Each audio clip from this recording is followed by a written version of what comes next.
stretch this afternoon. I know you've all had a very big week and you're all keen for your moot tomorrow morning. But we've got this afternoon with us Andrea Coomber, a fellow Australian who's been out of Australia for a fairly long time. You can see from Andrea's bio, which is in your program, that she's worked on some fairly strategic cases, both within the African and the European human rights context. So Andrea is with us this afternoon to talk about strategic litigation and the CRPD. We think of litigation as, stalling the justice, storming in for justice, but sometimes it's better to stand back and think about what you want to achieve and whether litigation is the right way to go. So we'll hand it over to Andrea to take us through her thoughts around strategic litigation and the CRPD. Thanks a lot, Rosemary. Sarah, do you want me to close? Yeah. Thank you. Thank you very much for having me. I'm sorry that I'm 4 o'clock on Thursday afternoon. I know you probably all rather be somewhere else, so good for you for turning up. This is very much going to be a brief review of what strategic litigation is and how you can use the CRPD to that end. And it's very much from the approach of a practitioner. So I'm not an academic, nowhere near as clever as Rosemary. I'm someone who's bungled my way through litigation for years and trying to find out how to litigate in a way that has an impact beyond the individual case. I'm also Australian, as Rosemary said, and I sometimes speak too fast, so please slow me down if that becomes the case. The reality is that internationally there are very few disability-related judgments. So the European Court of Human Rights, the Inter-American Court, the African Commission, between all of those regional human rights bodies we have a real dearth of jurisprudence. We now have a handful of cases from the CRPD committee, and there have been a couple of cases touching on disability from the Human Rights Committee over the years. But there isn't that wealth of jurisprudence that you have on women's human rights or on other aspects of human rights. And the reason for that really is that very few cases, good cases, go to those bodies. Most cases that get taken to those bodies are inadmissible and are quickly thrown out. And so we don't actually see the experience of disabled people really is not reflected in the international jurisprudence. It means therefore that these courts that are hearing these cases aren't actually used to hearing about the lives of people with disabilities. So it's all very new and weird for them, and some of the judgments haven't reflected an empathetic understanding of what it's like to be a person with disability. That I think will hopefully change with the CRPD kind of taking root, not only the committee but as the CRPD starts to penetrate into the regional human rights systems. Oh gosh, I'm turning it off, that's not good. So I'm going to talk about today what is strategic litigation, how you can litigate strategically with the CRPD, both using it domestically and regionally and then with the committee itself. And then I'm going to give some general thoughts on strategy. So I'll just skip the next bit, so we don't have time. You can see them on the slides. Strategic litigation, what is it? This is what I was asked to speak about. What makes a case strategic as opposed to just another case? And the answer is that a strategic case is one that has an impact beyond the individual facts and the individual case itself. So it uses law to, oh gosh, I turned it off again, to have a lasting effect beyond the individual case and to have an impact on law and policy reform. In the US it's called impact litigation, in some places it's called test litigation. And it's been around since the 1950s in the US. That's when the first, 1950s and 60s, the first impact litigation started going on there. I mean, you really have to ask yourself at the beginning of this process, what is it you want to change? Do you want to change a a problem on the ground? Is there an issue, a social issue that's not being dealt with properly by legislators? It's being bungled by the police or the courts? Is there a gap in the case law? Is there an area of your protection that is a gap? Or ideally, is it both? Is it both a widespread problem and one that reflects the holes in the protection?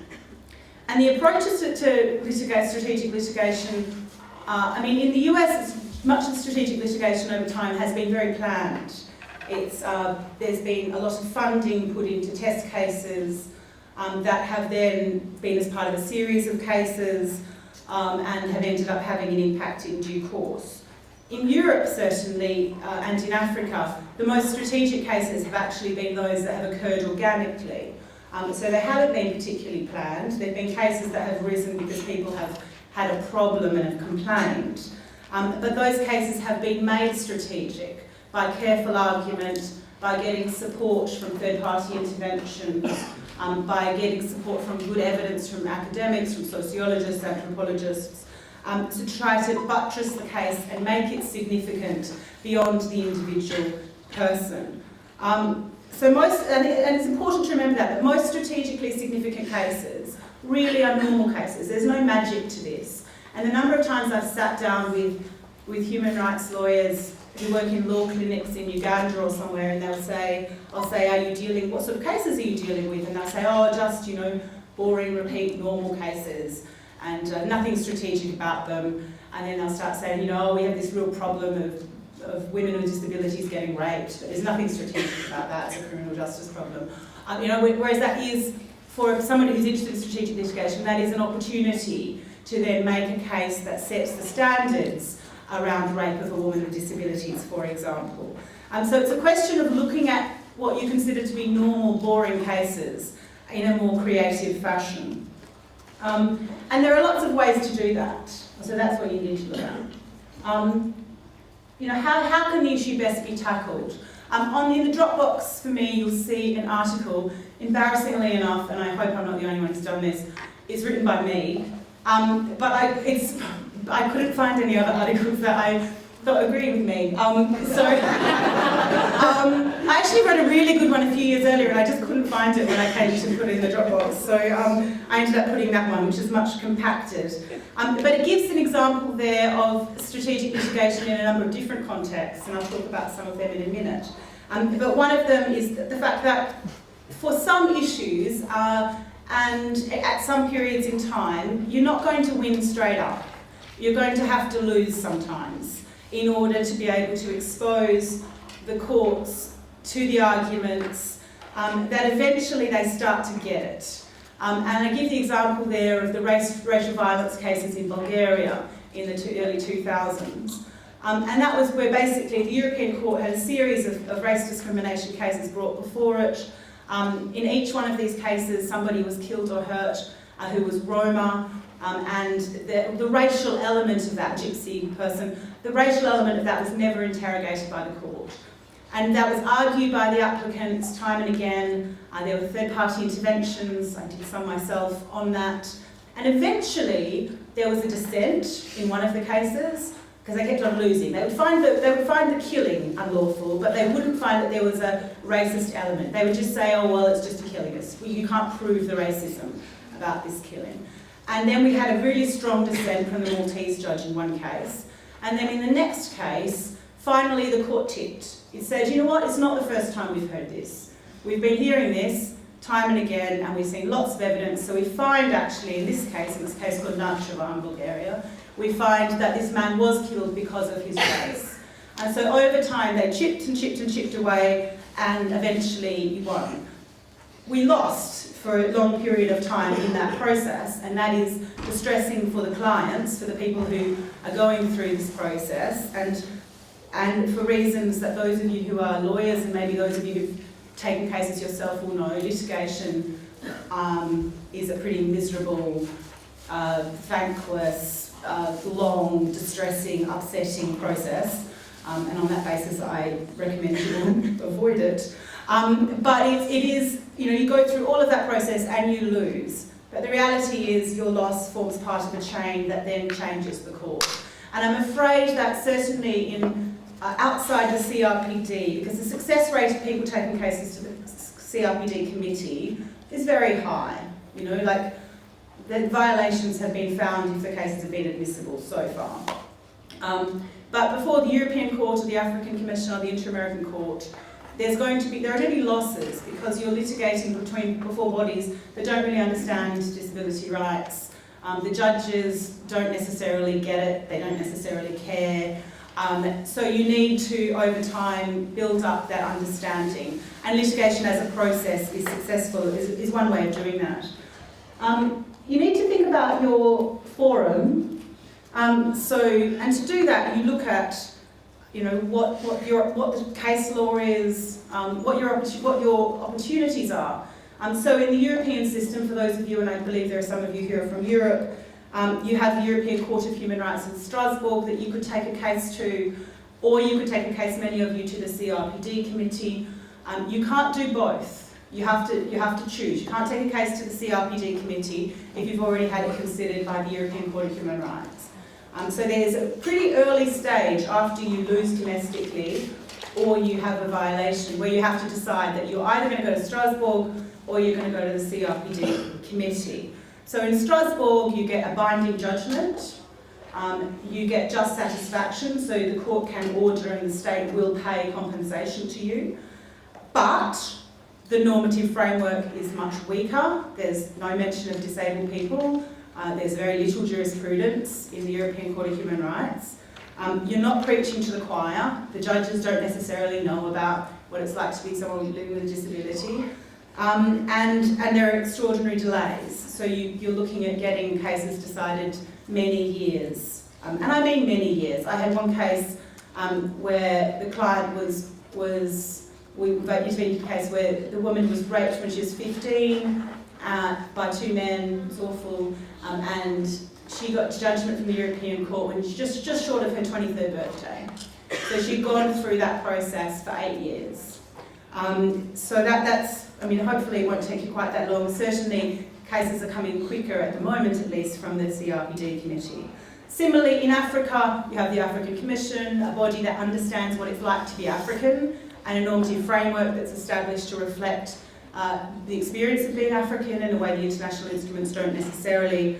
And there's some normative framework stuff in the Women's Protocol particularly. But again, poor, very long delays, poor judgments, and really a very underdeveloped jurisprudence. So you have to consider what those options are as you go through this process. The other thing to think about is that some issues are just going to be easier than others to take and easier than others to win. Courts are pretty good at understanding civil and political rights. Like even the European Court going back 15 years now recognised that when a wheelchair user was detained and didn't have access to a bathroom and was stripped by somebody who wasn't of her gender, that was wrong, that they recognised that as being bad, long before there was disability awareness of any kind at the court. So those kind of civil, those sort of serious issues around torture and mistreatment perhaps will be considered by the court as easier to understand than some social rights stuff. Certainly courts aren't really great on equality, which is depressing obviously doing disability work, but conceptually some judges have a lot of trouble getting their mind around what substantive equality means, reasonable accommodation really means. So those things are difficult. And you also need to think about what sort of the low-hanging fruit, as we call it, would be. Like what are the easy wins you can have as opposed to the long-term difficult wins that you might need. So some of those easy wins might be around physical mistreatment. More difficult win might be around something that has greater resource implications, for example, for the state, or where it involves something where the court might feel uncomfortable around sexual rights, for example. Courts hate talking to judges. I spend a lot of time now with senior judges, and they're not people who like to think about that people have sex at all, let alone kind of women, let alone disabled women. So I would, that would be a more difficult case to be taking further down the line. A couple of other considerations. by nature, strategic litigation is risky. You're pushing the bounds of the case law. So you need to have that risk assessment. So you need to think about what your chances of success or your chances of loss is, and what it means to lose. I mean, I've given you the example of the Bulgarian racial violence cases. In them, there wasn't anything for the people to lose. They'd already died, so their families were taking the cases on their behalf. There was a bit of backlash against Roma people generally, but the losses weren't that much. I used to take cases do LGBT gay rights cases in Africa, and one of the things we assiduously stayed away from was taking a gay sex case to the African Commission, because we were pretty sure that the African Commission would say that prohibitions on gay sex were perfectly consistent with the African Charter, which would have been a disaster for us. We didn't need them to say that. We were quite happy with it being all ambiguous. So that would have been a terrible thing for the case law. It would have been a terrible thing for gay people in Africa. So we decided a strategy which involved doing other kinds of rights for gay people to sort of butter up the courts. So the Commission started to understand that these people existed in Africa. And so we took privacy rights cases and other cases. So you just have to think about what will happen if you lose. And I suspect for many people with disabilities, there's not that much to lose, because you lose so much initially in the initial stages. But that's really a decision for you to have, that you should really take into consideration. The right client and facts. A lot of people have written a lot about the right client. Most of it's quite boring. I've written quite a bit of it. It's also very boring. But it's all about, being sympathetic, and pretty girls with, like Scarlett from Australia. Scarlett Finney, who was, the poster child of disability in Australia. She was the perfect applicant because she was a nice, pretty girl. She behaved well. She just wanted to go to school, and she couldn't. That said, my experience is really the right client is the one who'll continue on, who'll see it through. Like, that's the hard thing, because litigation is this long, horrible process. And often, you don't hear anything for years from international bodies, from the European Court, possibly from the CRPD committee in a couple of years, because it's got 300 cases pending now. It's going to slow down to such that you have this kind of hanging over you, but you can't really do anything about it. So somebody who's prepared to see that sort of process through is a really special person in my view. I would never do it. So that's kind of my right client. But you also need the right facts. You need facts that are supported. You need evidence. It's okay to have somebody who's not a sympathetic person. I've represented plenty of pretty unpleasant kind of alleged terrorists and people. But as long as the facts around them are strong, you're okay. It's when the facts start being shaky that you're in some trouble. You need to think about the chances of implementation. International cases are very poorly implemented. In the African system, implementation is around 14%. In the European system, it's much higher. But it still takes a long time. So there are the individual measures the European Court will suggest, and then that's giving someone money or getting somebody out of prison. And then there are the general measures, and they take a very long time. And the same is very true in the inter-American system. So your general measures take much longer. That said, even if you don't get immediate or even eventual implementation of a decision, the fact you've got a piece of paper from a court or a committee setting out what the law is and vindicating your rights is very significant. I've had clients whose judgments haven't actually yet been implemented satisfactorily, but they've been satisfied by the fact that somebody recognised, the European Court recognised, the CEDAW committee recognised that this had happened to them. They were listened to. And that's the kind of one empowering thing I think about litigation if you should win.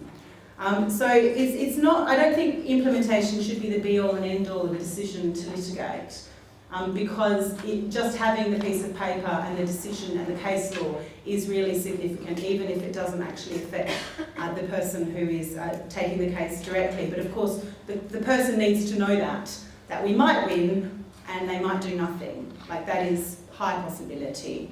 And we'll talk about an example of that from the CRPD committee in a sec. My final piece of advice really is to plan. Like, where does this fit in? What's your strategy? Can you get third-party interveners? Can you get media interested? What sort of evidence have you got? Like, just think about all of this sort of stuff. Look at the successful and the unsuccessful cases. I think I've learnt more from looking at unsuccessful judgments on unsuccessful cases than I've ever learned from successful ones, because you see where the court was uncomfortable, where they didn't feel convinced about something. So look at what works, what doesn't, what might, all that sort of stuff. And then look at the international comparative law, and I'll talk about that a bit more later. Very quickly, because I appreciate running out of time, using the CRPD domestically, generally to take a case to the CRPD committee or to the Inter-American Commission or the African or the European, you need to exhaust your domestic remedies in the vast majority of cases, which means you do have to go to a domestic court of some description. And you should be using the CRPD in your domestic jurisdiction. How you do that will depend on where you're from and the legal setup in your country. So in some places, it will depend firstly on ratification. I'll talk about that in a second.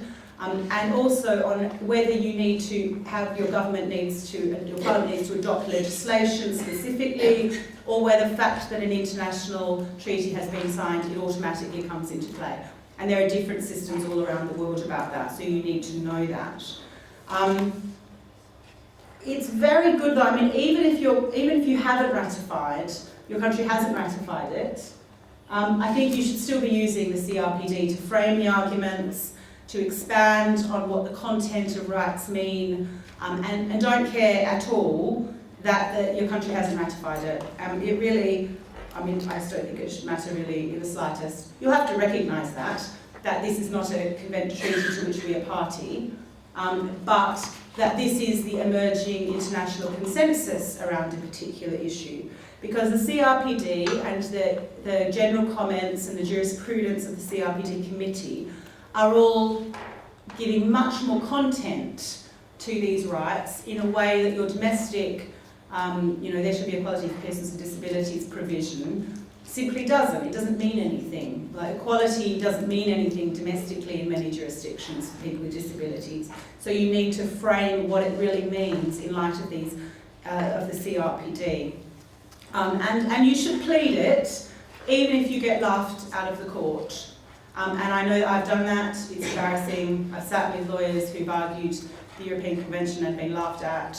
And that's fine, because they lose and then you can take the case onwards. It's mildly humiliating for a period of time.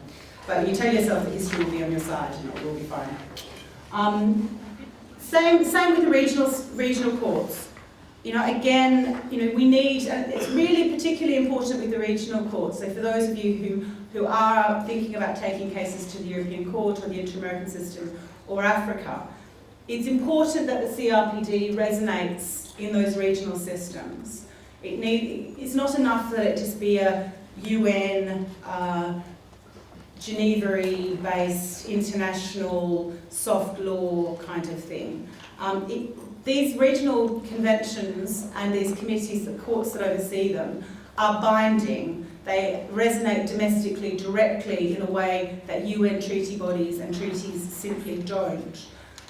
So we really need the CRPD to be absorbed into the jurisprudence and the understanding of the European Court, for example, and the Inter-American and African courts, and to shape the jurisdiction.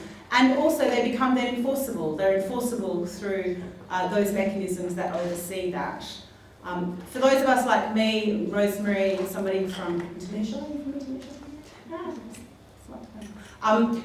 There isn't a regional arrangement, so you're just left with the CRPD, and you make the best of it. Yeah. What can I say? The whole system is totally imperfect, but you do what you can. So again, you use it to elaborate and frame the rights.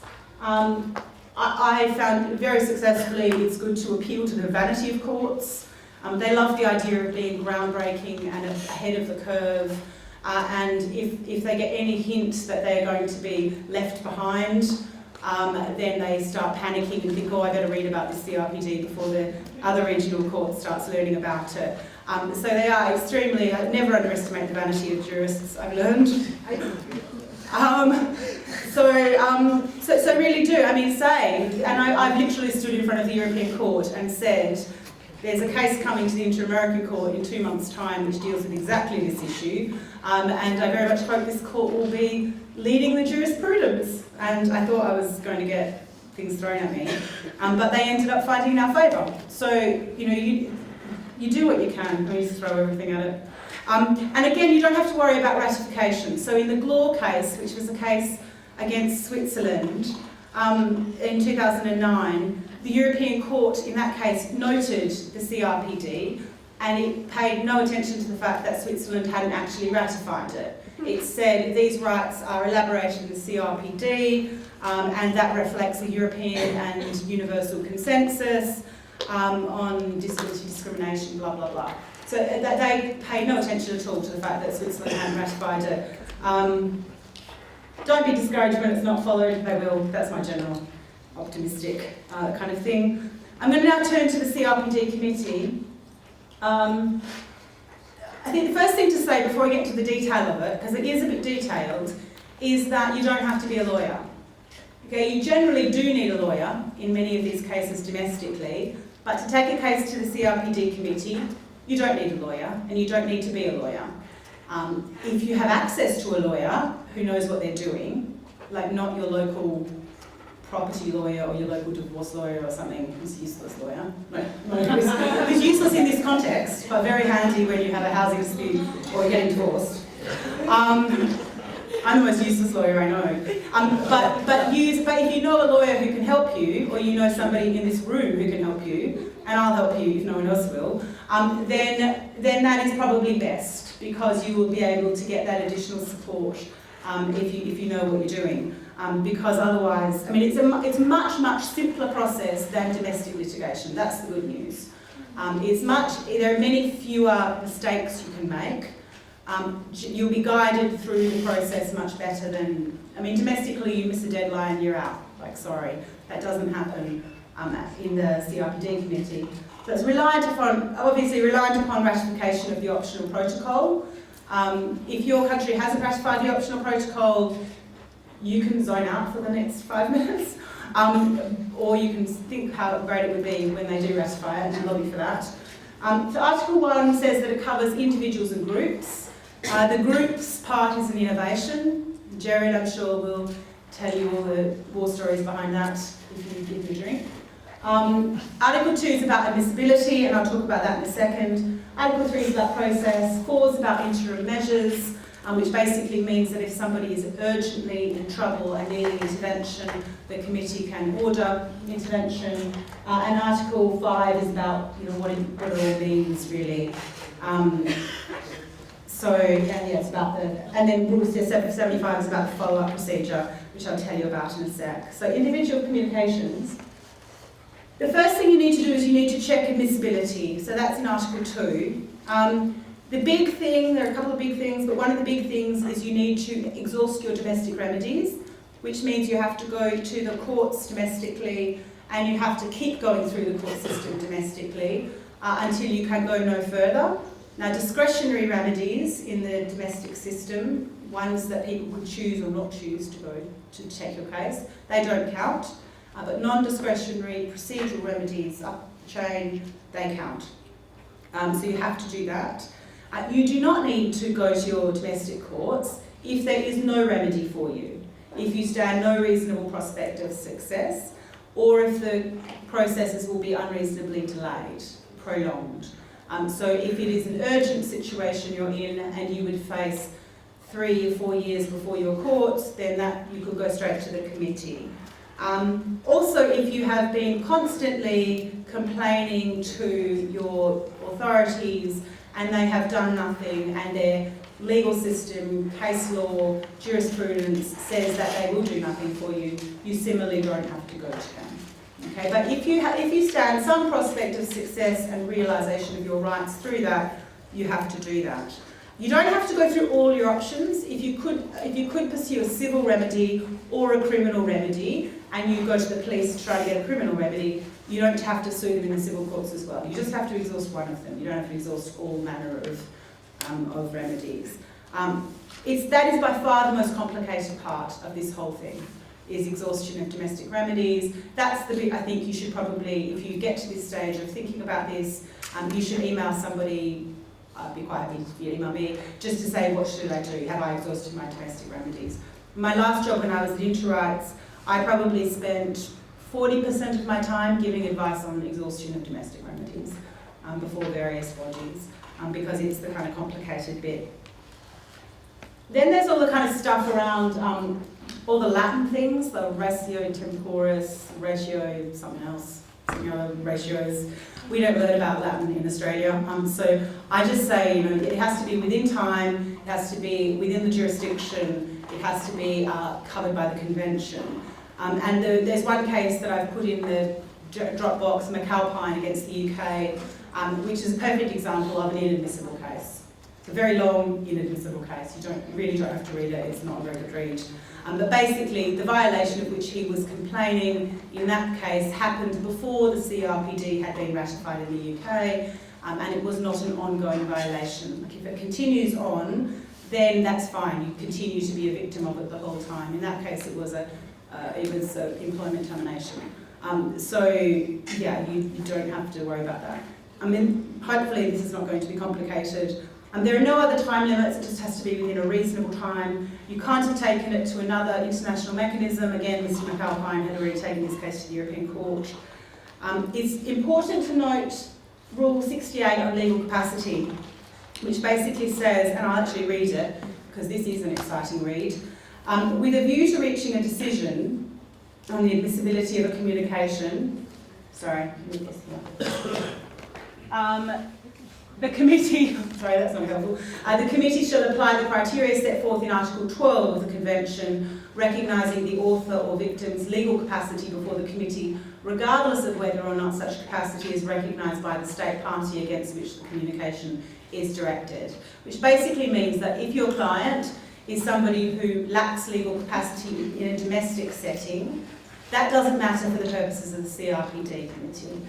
And this is really important. When I was taking cases to the European Court of Human Rights, we took a case called DD in Lithuania, which was a legal capacity and institutionalisation case.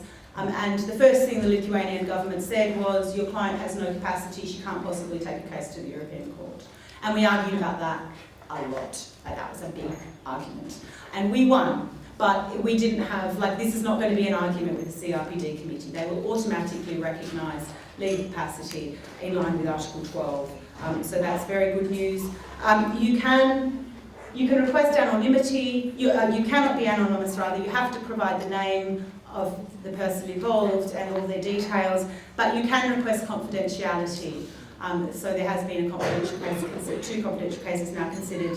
Judgments come out by the CRPD committee.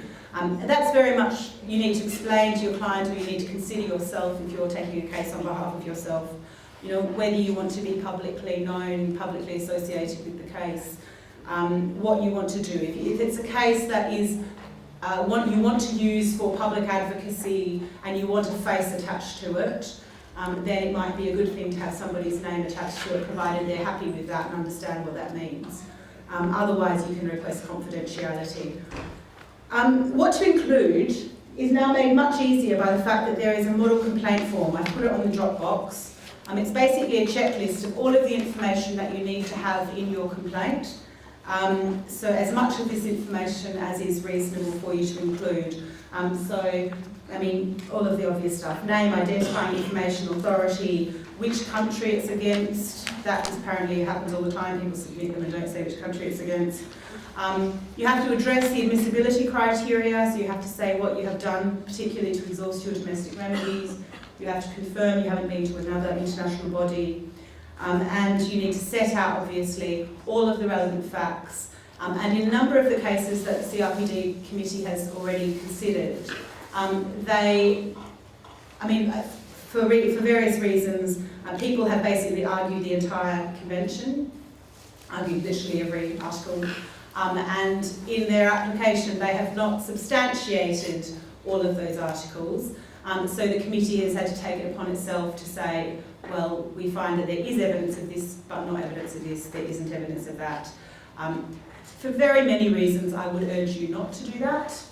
It is not a good idea in terms of strategy to throw the kitchen sink in a pleading. The best case that's been considered by the CRPD in terms of the way it's been argued was one of the Hungarian cases, or both the Hungarian cases really, but one of the Hungarian cases with respect to voting rights, and they argued 2 articles of the convention.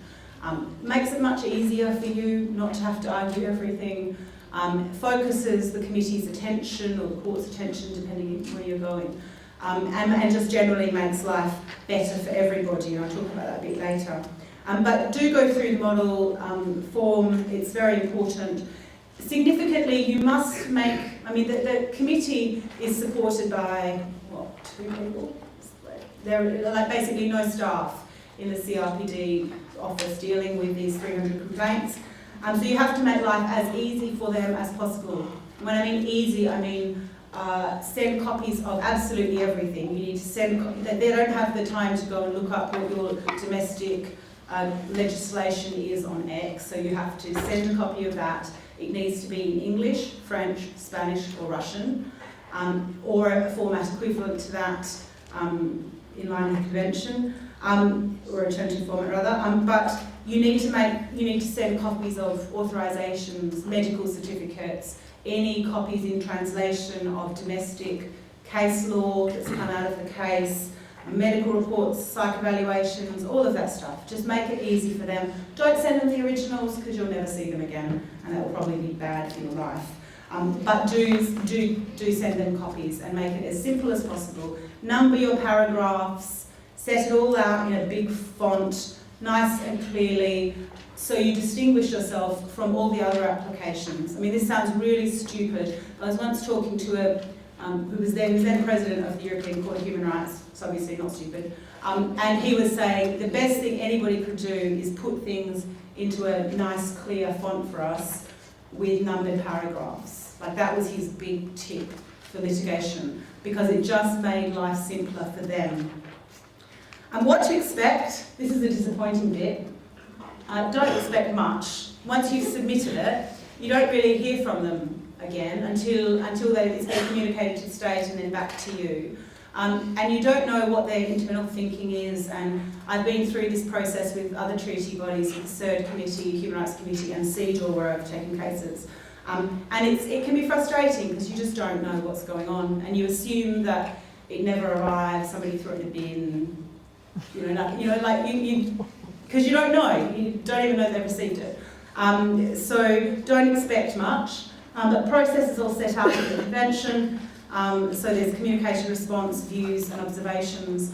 The committee seems to be at some stage doing double of those things, so then sending it back to the state party, then taking back to the authors. So who knows, I'm not really sure why they're doing that, but anyway. You can get separate or joint considerations of admissibility and merits. In the case law so far, they've considered admissibility separately on one occasion in the Groningen case.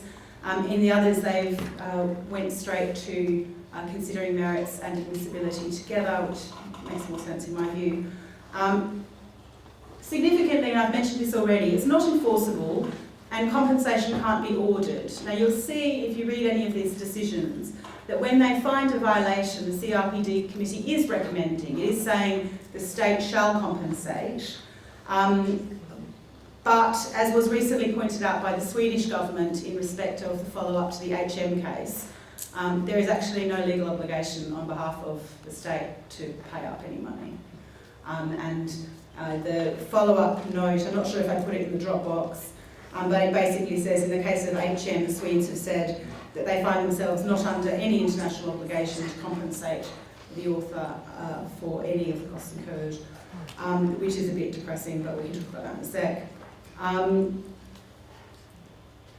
Even if it's not enforceable, even if it's not compensated, a finding of a violation is really significant and you should use it. You should highlight it, jump up and about, talk about it in the press, put as much pressure on as possible.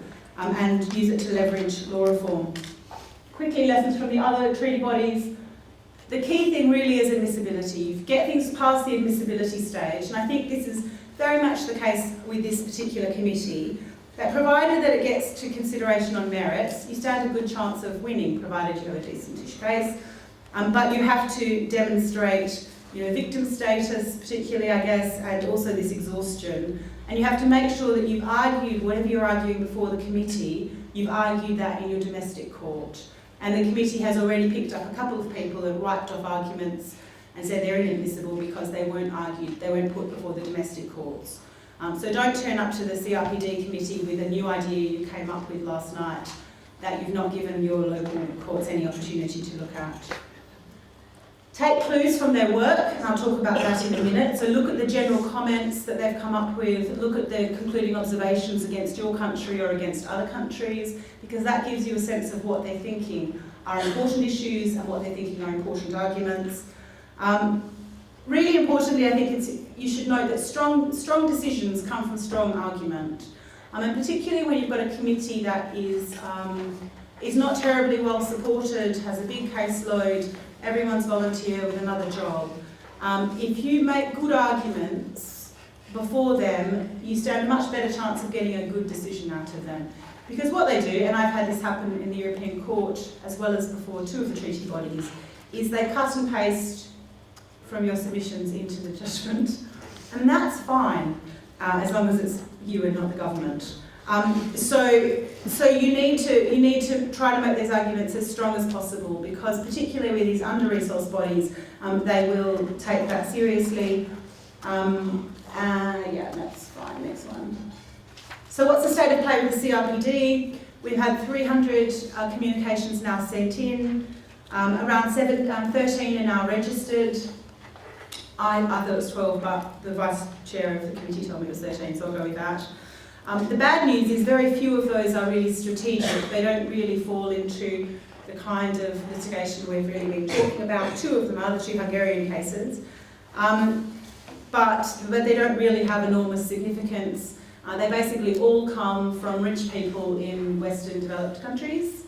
So those of you who might live in some other part of the world might want to consider submitting a case, please.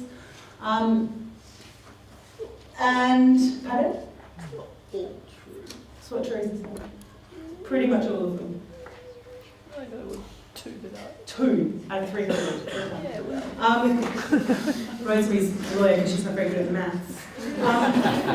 That's so you might want to consider, so true, I know that.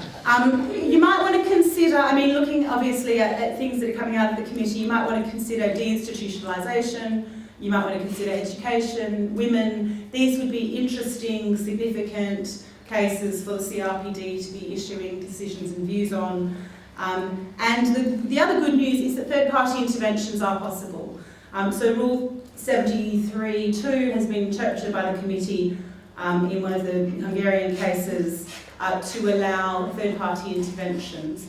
And in that case, the Bujdosa case, my Hungarian is very bad, my apologies to those of you from Hungary. They allowed a third-party intervention. They actually reflected that third-party intervention probably more than the parties' arguments. So they're obviously putting a great deal of weight in that. The state of the existing case law. So there have really only been 5 cases substantively, and I'll go over them super quickly because we've got to leave 5 minutes. The first is HM in Sweden. You should have a look at it. It's a reasonable accommodation equality case. It's very depressing to look at the follow-up, which basically says the Swedish government saying we're not responsible for what local authorities do, we can't tell them what to do. And my understanding is that's now in some kind of dialogue with the Swedish government. The Nieuwsti and Takaks case, which is about ATMs for people with severe visual impairments, is again interesting, looks at obligations of private companies with respect to the CRPD, so is important in that respect. Bujdosa, I think, is for me so far the best argued case. It's the only one that's been really selectively argued. They argued only Article 12 and Article 29, so only around legal capacity and the right to political participation. He had this third-party intervention submitted. There is jurisprudence in there, each language around what full participation in political and public life is really about. It's interesting to note that the committee cites its own observations in its concluding observations on Tunisia and Spain, so it's obviously looking at its own jurisprudence or its own conclusions. It's an interesting case because it makes that distinction between what the CRPD committee and the CRPD does and what the European Court and the European Convention does, because the European Court had a couple of years earlier considered pretty much the same issue. The other thing that's interesting about this case is it was submitted in the midst of law reform in Hungary. So the Hungarians were actually changing their process for people with disabilities to be able to vote around legal capacity, but had basically included an exception that there had to be an individual assessment of somebody's capacity to vote. And that was found to be completely inconsistent with the Convention, with the CRPD, whereas the European Court had said that it would be inconsistent with the Convention without any kind of assessment, so it's a little ambiguous.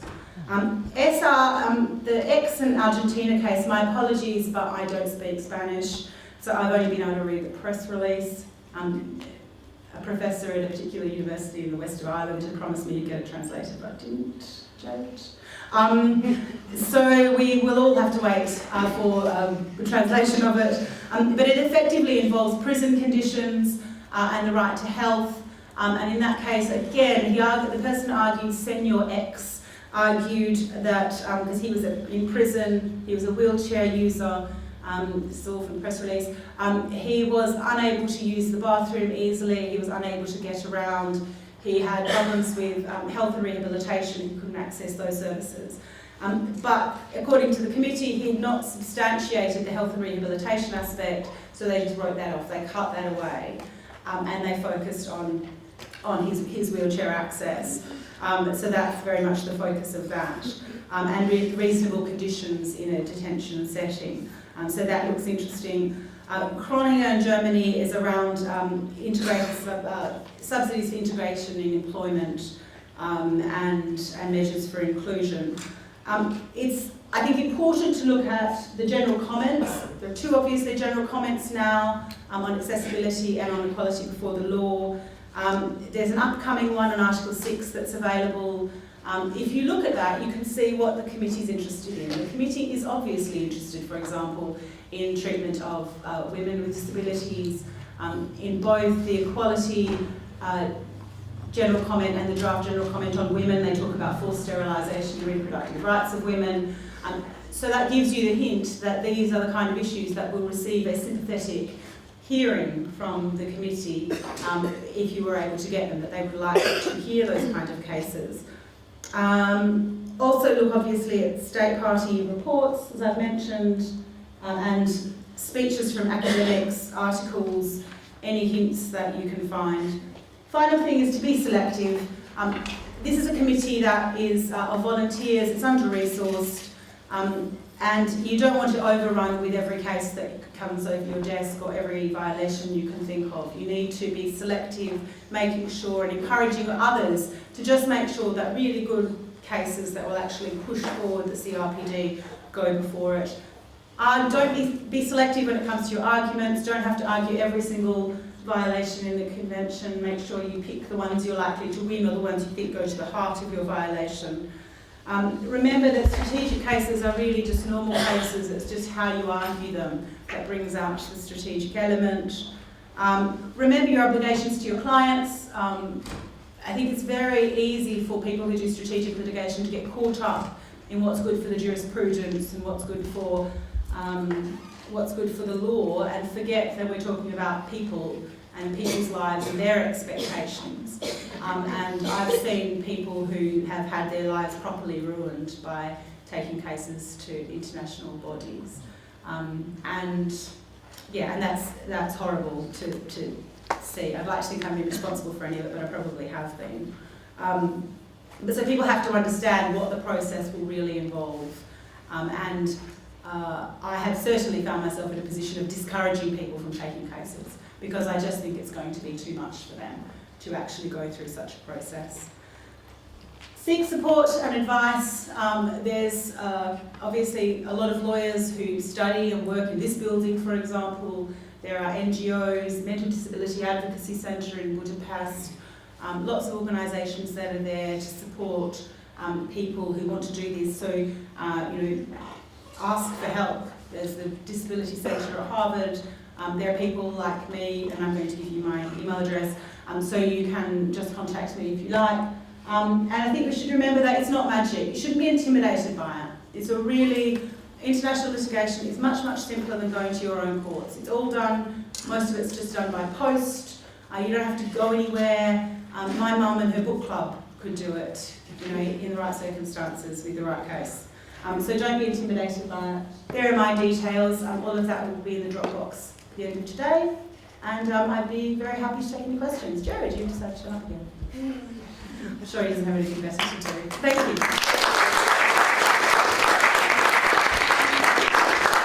Okay, thank you, Andrea, for that very strategic and honest appraisal of the litigation process. Have we got any questions?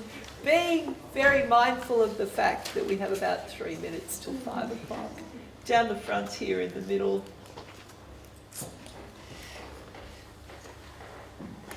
Hi, thank you very much, Andrea. That was really fascinating. I was just wondering, in a practical sense, even though it sounds like it's a very accessible system, the CRPD committee, is there any risk, or have you seen in practice any inequality of arms between victims who are going up against the state in terms of the quality of the arguments which are made in practice? Is it an issue? Certainly there's an inequality of resource. So your average applicant to the CRPD committee is unrepresented. And I think that the cases that have been disclosed so far, the communications disclosed so far, show that the ones who do have lawyers look better, just easier and read better. So no, there's always an inequality of arms because the state always has its whole justice ministry there to do that. That said, the quality actually of the lawyers that I've seen take cases to the European Court, for example, on behalf of applicants compared to the quality of the government lawyers. Because the government lawyers are generally, and again my apologies to the government lawyers in the audience, the government lawyers are generally like flunkies. They don't really care about what they're arguing about. It could be a tax case, like they don't really care that much. And the lawyers for the applicants do care, so they do more work, they spend more time, they make better arguments. The government lawyers don't. But yeah, there's always, that's one of the problems with this. And it's also a problem of evidence. And certainly, I had some cases, is Roman here? I had a couple of cases against Russia, Roman Sharankov at the back, against his country, although he's not responsible. They buried us in paperwork, like just crazy amounts of, because they had, they said they faxed us 2,000 pages once in a terrorism case. It was ridiculous. We didn't have a budget that would extend to us faxing anyone 2,000 pages. So, yeah, there is an inequality of arms, but I'm not sure that necessarily makes a difference at the end of the day. Okay. There was somebody over here somewhere. And back. One last question up the back. Getting very loud. Ma'am, I'm surprised when you said that we should not take up much litigation because strategies are important, no doubt. There should be a goal with which you will litigate the matter. But my approach is other way around. I always feel that one should continuously litigate irrespective of the fact what the consequences may be. Because I am a practicing lawyer. I have been practicing for the last 7 years. And in my 7 years of practice, I have lost only one case. I have done all sorts of criminal cases, civil cases, extradition matters, disability matters. And when I was filing one case, driving license for deaf people in India, everybody criticized me. Everybody said that why do you want that deaf people should be given driving license? I said, why do you have any problem if the law is allowing them? So this is how the argument started. I took 2 months for my research.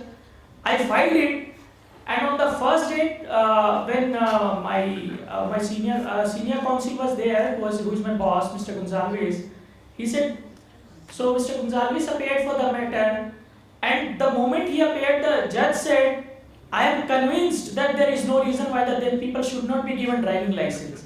So I want the Solicitor General of the Government of India to appear. Although the approach was very, as you know, attitudinal problems are there, government kept delaying. But after 2 years we succeeded and we got the driving license for deaf people.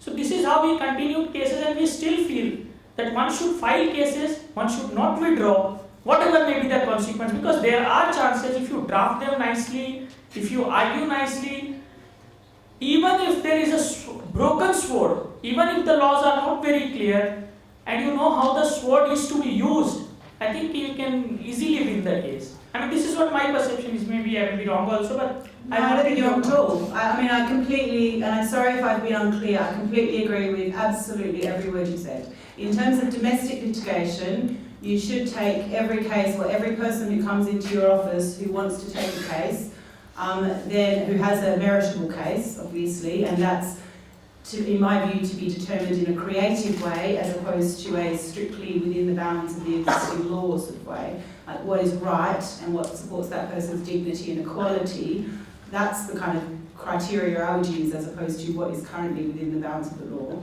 But I think you absolutely should take every domestic case, and it sounds like you're doing wonderful work with Colin and India on that sort of thing. But for international litigation, the problem is overload of the courts and of the bodies, which means we don't get judgments for a very, very long time. That they get clogged up with cases that are repeat cases that, not in the case of the CRPD yet, although this is bound to happen, but they get clogged up with cases that have already been decided by the body. So the issue has already been made clear, and they just continue making the same judgment and repeating it over and over again. And while there's part of me that obviously thinks everybody should be, a strong part of me, everybody should be entitled to redress from an international body if they can possibly have a meritable case. The reality is the resourcing of these bodies is such that that is never going to be able to happen properly. So we really do need to, on an international level, be selective. Now that doesn't mean that 90% of the cases that this gentleman at the back is litigating from India wouldn't be completely meritable to take to the CRPD committee if they ratify the protocol. Because there are so many different and serious issues in a jurisdiction like that. My concern is more that some of the cases that are pending, and this is purely gossip, are not cases that really go to the heart of what the convention is about, to its innovation. They're more sort of marginal to what the sort of key concerns around the convention might be. And they don't necessarily reflect the experience of the majority of disabled people kind of in that region or across the world. But I'm sorry if I was unclear. I think domestically you should litigate to your heart's content and do whatever your clients think you should do. On international level, you need to talk to them about what that involves, and you need to think about whether you will be able to have an impact. I think that's a very important point for us to finish up on, that the CRPD and the committee that's attached to it has the means of being a very effective tool for us. And I suppose what we need to do in our strategic approaches is make sure that we are a means to ensure that it continues to be an effective tool for us. Thank you very much for your participation this afternoon. Thank you, Andrea, for your fabulous presentation. And that's it for this setup of the summer school, and this leaves us tomorrow with your moot court. I hope you're all well prepared for me to sit in judgment with my colleagues on the committee. Thank you. All right, thank you everyone.